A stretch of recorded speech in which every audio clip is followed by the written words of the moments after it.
Alrighty guys, welcome back to the channel. So I'm in this 2024 GMC Sierra 1500 AT4X. I did a previous video on this where I did like a tour of like the outside, the interior features. I want to do kind of like a driving review, just give some feedback, give some information on how it drives, the handling, some of the features while you're driving, just some overall feedback on the engine as well. So one thing I want to comment on, so the tires that come on this are these Goodyear Wrangler Territory MT. So MT generally stands for like a mud terrain, and a mud terrain tire has the lugs that are like further apart. They're a little noisier. You can hear the tire noise. There's a little more of a hum than there would be if it was on more of a all-terrain tire. So I can hear that. I'm going about 40 miles an hour right now. I can hear that hum, and it's not bad. You definitely get used to it over time. But I think the tires on these look really good, and I've heard some good feedback on the handling, snow, ice, wet weather conditions. So I think it's a good trade-off to have a little road noise, a little sound coming from the tires, to have the looks and the handling that these tires provide. I have the cooled seats, the ventilated seats on, and I keep checking to see if I have like the stereo on, to see if there's a if it's on a station, like an AM station. So what it sounds like when these cooled seats are on, there is a hum, almost like you have the radio station on an AM station and it's just like static. It sounds like there's a static noise. The radio is completely off. If I turn off the cooled seats, I have them on high. Okay, on low there's not much of a noise from the seats. But if you have it on the highest setting for the cooled seats, which it's nice to have that. These seats do get hot in the summertime, so you want cooled seats. This is a great feature. Keeps your back really nice and cool. But there is some noise, kind of oddly, it's oddly loud, those cooled seats. It seems like it should be a little quieter. But so this engine, this is the Duramax engine, the 3-liter Duramax engine. It's got the 10-speed transmission. This is the LZ0. This is a 2024. 2020, I think 2023, they updated the 3-liter diesel from the LM2 to the LZ0. It's just the RPO code for the engine that GM uses, but this is a new updated. It's got more power. The efficiency has stayed the same, but they got more power out of it. It's almost 500 pound-feet of torque, 305 horsepower, and the engine does have a great response to it. I mean, if you didn't know any better, you wouldn't know that this is a diesel. There's virtually no sound. I'm on the freeway right now going 65 miles an hour, just going the speed limit, and it's driving really well. There's very little engine noise. I can barely hear the engine. The only thing I can hear is that tiny hum, that little bit of hum from the tires is what you can feel. But the nice thing with this trim, the AT4X, you have these, the shocks that they use, the suspension setup. It has these 18-inch wheels and tires. So an 18-inch wheel and tire combo is going to have a lot more sidewall to give a lot more cushioning. And when this is on the highway, this is driving really smooth. I mean, over bumps, expansion joints, potholes, things like that, this handles really nice. So not only is this a great off-road vehicle, but on-road it really handles nice as well, because it just doesn't have that. It doesn't have a stiff suspension. It's got a really responsive, comfortable suspension. And then one of the real advantages to this diesel engine, the 3-liter, so it's basically a 6-cylinder turbo diesel. You know, if I'm going 65 miles an hour on the highway, I'm going to get 25, 26 miles to the gallon all day long on this thing. This engine does give you a longer warranty period than the 6.2 liter, so it gives 5 years, 100,000 mile powertrain warranty.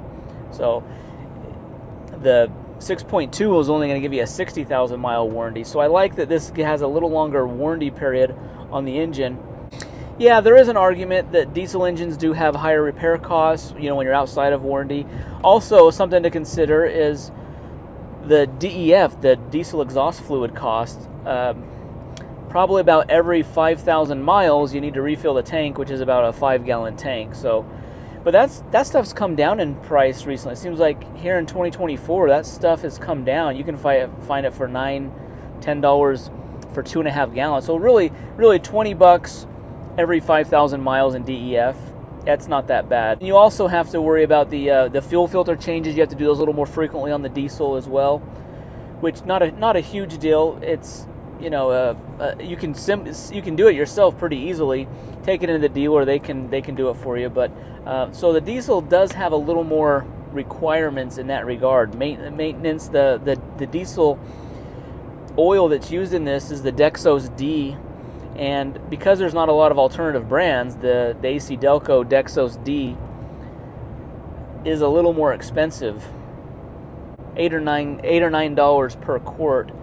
So oil changes are going to be a little higher. Probably if you bought the oil on your own, you'd probably be $70, $80. If you took it to the dealer, probably more than that, $150 or so.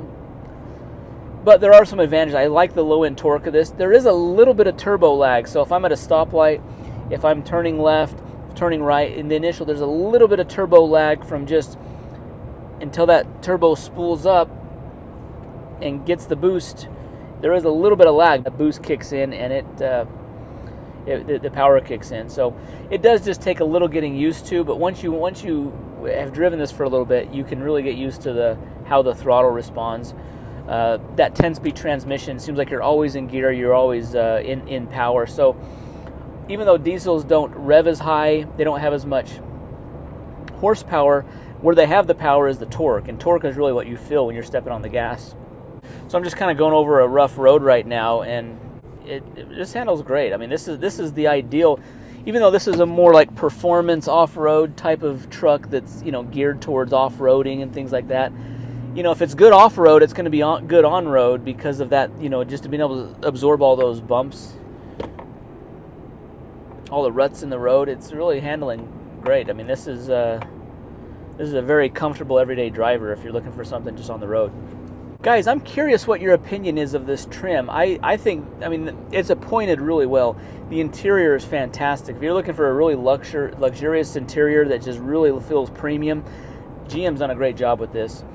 I like the interior on this, how it has all the black leather, different materials, the white piping, Red X stitching. Has some great features in the interior, but it is expensive. I mean, this is almost, this is just under the Denali Ultimate. So the Denali Ultimate is the most expensive GMC Sierra you can get. This is just under their base price of like $80,000 almost right now. But with this truck, you don't have to add on a lot of packages and options and things. You get just the base AT4X, and you've got pretty much a fully loaded truck. You don't have to add on a lot of different packages. I'm curious what you guys think about this truck as far as the trim goes, the value that it gives. Competitors of this truck are really going to be like the Ram TRX and the Ford Raptor. I don't know as far as Raptor R is concerned, because this just doesn't have GM just doesn't have like the performance motor version. They don't have like a turbocharged or a supercharged 6.2 liter V8. So they do have good engine options, but if you're looking for something like that's got a ton of power, you know, the Raptor R or the TRX is something that's going to be more. But I think this is a as far as the suspension and handling, interior appointments, I think this is right on point. This is a great option. This is also a lot cheaper than like a Raptor R or even probably a TRX at this point. This is just a really practical, I think this is kind of the best of both worlds, because especially because you can get this with the 3-liter diesel. You know, some of those other competitor trucks, those huge V8s or, you know, turbocharged or supercharged trucks, they're not going to be very practical daily driving them because the gas mileage is going to be so poor in those. This thing, you can go drive on the highway and get 25, 26 miles of the gallon. It still has good power, it still has good responsiveness, but is more practical just driving this. So this is your daily driving truck. It's very practical. Guys, I'll leave a link to the other video I did where I did a more outside and interior tour of this truck. Guys, well, thanks for watching the video. Be sure to leave your comments down below. Hit that thumbs up button, subscribe to the channel. See you in the next one. Thanks.